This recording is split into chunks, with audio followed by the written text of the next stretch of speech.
தமிழ் உறவுகளுக்கு வணக்கம்.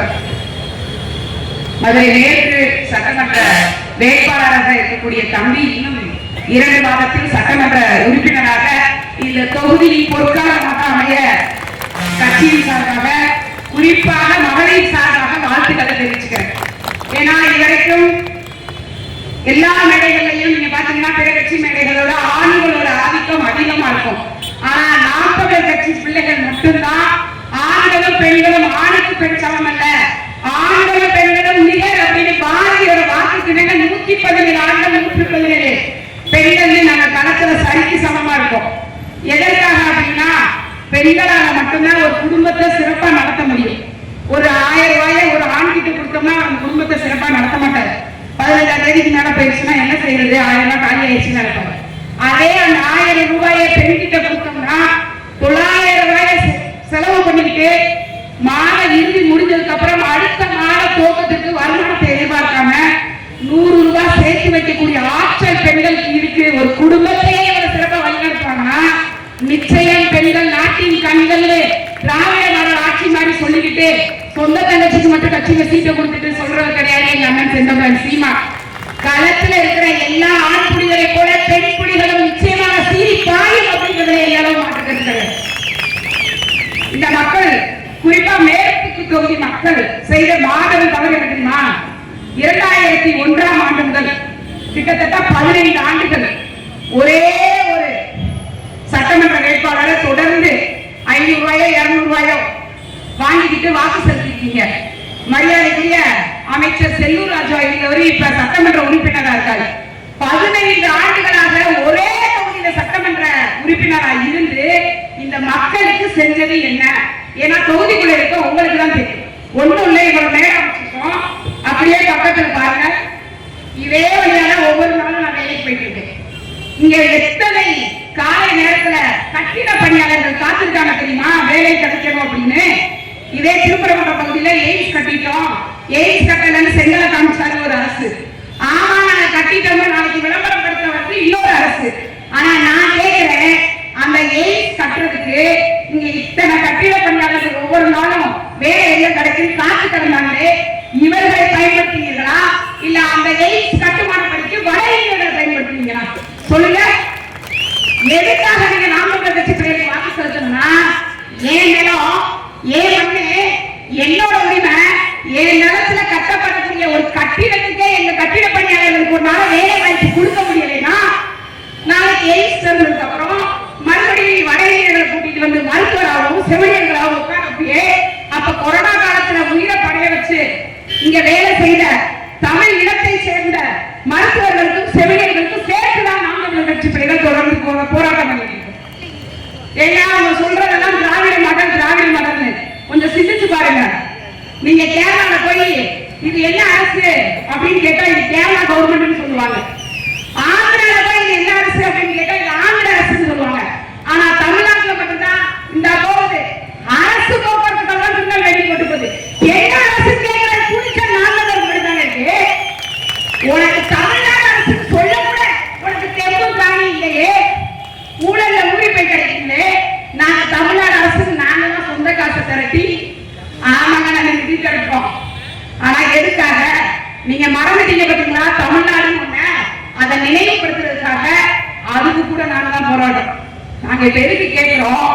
எதற்காக எங்க தம்பி விக்னேஷ் வாக்கு செலுத்துங்க, எதற்காக எங்க நாமக்கல் கட்சி வேட்பாளர்களுக்கு வாக்கு செலுத்துங்கன்னா இவங்க எதுவுமே செய்ய மாட்டாங்க. நாங்க இப்படி வீதியிலே கட்டி சும்மா போறத தம்பி வழக்கறிஞரா இருக்காரு. உங்களுக்கு ஒரு பிரச்சனைனா இத்தனை நாளா நீதிமன்றத்துல குரல் கொடுத்தவர், இனிமே நீங்க அதிகாரம் கொடுத்தீங்கன்னா சட்டமன்றத்துல கொடுத்தா குரல் கொடுப்பாங்க. சிந்திச்சு பார்த்து வாக்கு செலுத்துங்க. ஒரு மாற்றம் வரலாம். இந்த இடம் விஜய்க்கு போடலாம். எதுக்கு போடணும்? விஜய்க்கு விஜய் கலந்துகிட்ட அரசியல் போராட்டம் இருக்குங்க, மக்கள் நல பிரச்சனை போராட்டங்கள் எத்தனை பட்டியலில். இதே மதுரையில டங்ஸ்டன் வரப்போகுதுன்னு சொன்ன உடனே முதல்ல நின்றது நாமக்கல் கட்சி பிள்ளைகள். இதே தம்பி வெறும் காசு அன்னைக்கு வந்து போராட்டத்தில் எங்களோட கலந்துக்கிட்டேன். டங்ஸ்டன் போராட்டமா நாங்க 200 கோடி ஊழல் இதே பகுதியை சேர்ந்த மேயர். நீங்க கை கட்டி வேடிக்கை பண்ணுவீங்க. ஏன்? ஏன்னா அவங்க கிட்ட 500 200 300 வாக்குக்கு காசு வாங்கிட்டு நீங்க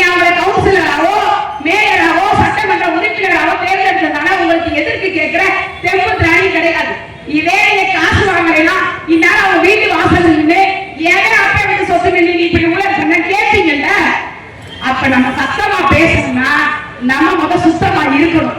வாக்குக்கு காசு வாங்க கூடாது. ஒரு வேலை வாங்கிட்டீங்க, எதை காசு? அவங்க அப்ப வீட்டு காசா? மக்களோட வரி பணம், மக்கள் கிட்ட ரோடு போடுறேன், குடிநீர் போடுறேன், அதை போடுறேன், மற்ற சுரண்டன காசு தானே அப்படின்னு வாங்கினா கூட களத்துல யார் நிற்கிறா?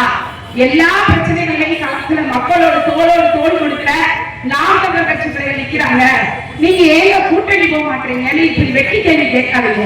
ஏன்னா நீங்களே சொல்லுங்க, இத்தனை நாளாக என் மனசுக்குள்ளேயும் சரி, அம்மா சமாதியில தியானம் பண்ண ஐயா ஓபிஎஸ் அவர்கள் இன்னைக்கு மு.க. ஸ்டாலின் காலில் இருந்தார் ஐயா. அப்படி காலில் இருந்து நாங்க ஓட்டு வாங்கி சட்டமன்றத்தில் கொண்டு வரவங்க மாநிலத்தை பொறுப்பு எங்களுக்கு தேவையில்லைங்க. வேகமாக ஒத்தரை நிற்க நாங்க தனிச்சால நிற்போம், தனியால நிற்போம். ஆனா தனித்துவமா நிற்கிறாங்க எப்பவுமே. எதற்காக நீங்க எங்களுக்கு வாக்கு செலுத்தணும்?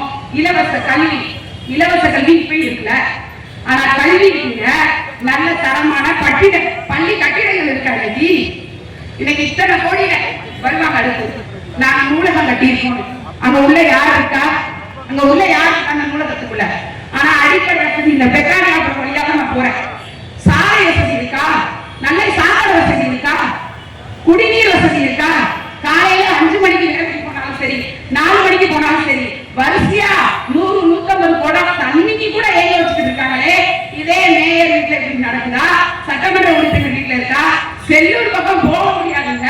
இன்னைக்கு தேர்தல் வந்தோடனே அப்படியே சாலை தேர்தல் நீங்க வேலை பார்க்கறவங்களை பார்த்து ஆமா ஆமா சரின்னு சொல்லிட்டு தேர்தலுக்கு வாக்கு சேகரிக்க போயில 200 வாங்கிட்டு போறது, 100 வாங்கிட்டு போறது, அவங்க ரெட்டை சின்ன போட்ட சேலையை வாங்க கட்டிக்கிறது, உதயசூரியன் போட்ட வேட்டியை வாங்கி கட்டிக்கிறது, அதுவெல்லாம் தமிழர் பண்பாடு.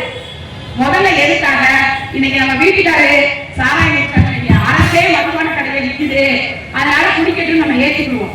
நாளைக்கு பிள்ளைகள் இருக்கா மனசு கஷ்டப்படுவோம். ஆனா நம்ம வருங்கால தலைமுறை பேரம்பேட்டியை குடிச்சாங்க இல்லையா, இந்த சமுதாயம் முழுக்க மது போதையிலேயே மயங்கி கிடக்கும். அதனால சிந்திச்சு ஒரு முறையாவது உங்களுக்காக தெம்பும் திராணியும் உள்ள போராட்ட களத்துல உழைக்கக்கூடிய மக்களுக்கு, எளிய பிள்ளைகளுக்கு, இதே மற்ற கட்சி இல்ல நிறைய 10 கிலோவா 40 பார்ட்ஸ்ல வந்து நிற்கும். நாங்க அத்தனை பேரும் இருசக்கர வாகனத்துல வந்து உங்கள் உள்ளங்களை, உங்களுக்காக உங்கள் உள்ளங்களை, உங்கள் பொன்னான வாக்குகளை எல்லாருக்கும் நீங்க வாக்காள பெருமக்கள். ஆனா நாம் தமிழர் கட்சி பிள்ளைகளுக்கு தான் நீங்க எங்கள் தாய் தமிழ் உறவுகள் என்பதை மீண்டும் சொல்லி, தம்பி நிச்சயமா வெற்றி பெற்றுவப்பா வாழ்த்துக்களை சொல்லி, தலைவர் பிரபாகரன் வாழ்க, தாய் தமிழ் வாழ்க, நாம்